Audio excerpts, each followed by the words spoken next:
C'est un sifflement strident qui se manifeste à l'occasion dans ses oreilles. Depuis plusieurs dizaines d'années, Claude Goldberg, 66 ans, a un acouphène, un trouble de l'audition qui est apparu sans qu'il sache vraiment pourquoi. Quand j'y fais attention, j'entends un sifflement dans mon oreille gauche. Là, jusqu'à maintenant, je n'y faisais pas attention. Maintenant que vous m'avez demandé d'y faire attention, j'y fais attention. J'ai un très beau sifflement dans mon oreille gauche. Un peu aigu? Très aigu. Aujourd'hui, ce retraité vient vérifier son audition. Donc, ma collaboratrice vous fait l'examen d'audition. L'occasion de faire un audiogramme, d'analyser les fréquences, les décibels qu'il distingue. Vous allez entendre des bruits. Dès que vous entendez un bruit, vous levez la main. Et de faire le point sur ces nuisances sonores. Ils apparaissent quand, vos acouphènes? Quand je fais rien. Quand je fais rien, et tout d'un coup, je me rends compte que j'ai un sifflement. Et vous faites souvent, hein? Ben non.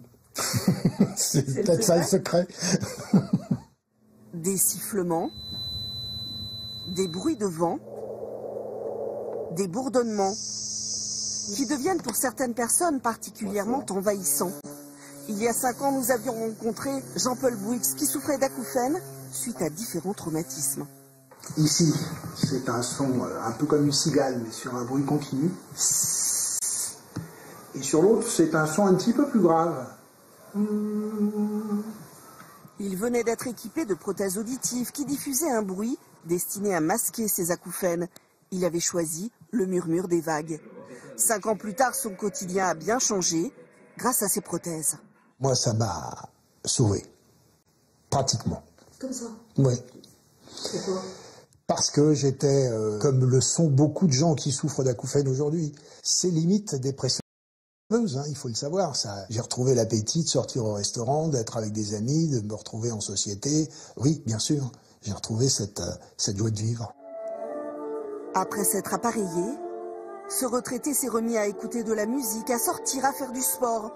Plus il s'occupe, moins il pense à ses troubles. Dans ce service spécialisé, un quart des patients consultent pour des acouphènes. Un public toujours plus jeune et peu conscient des risques. Il y a de plus en plus de jeunes qui ne comprennent pas l'effet nocif de l'excès de musique un peu fort. Et à partir du moment où ça leur arrive, là, ils veulent faire quelque chose et là, ils prennent conscience que c'est terrible. Prothèses auditives, sophrologie, acupuncture, les traitements pour apprivoiser ces sons parasites sont multiples. Si on ne les guérit pas, on peut apprendre au fil du temps à vivre avec.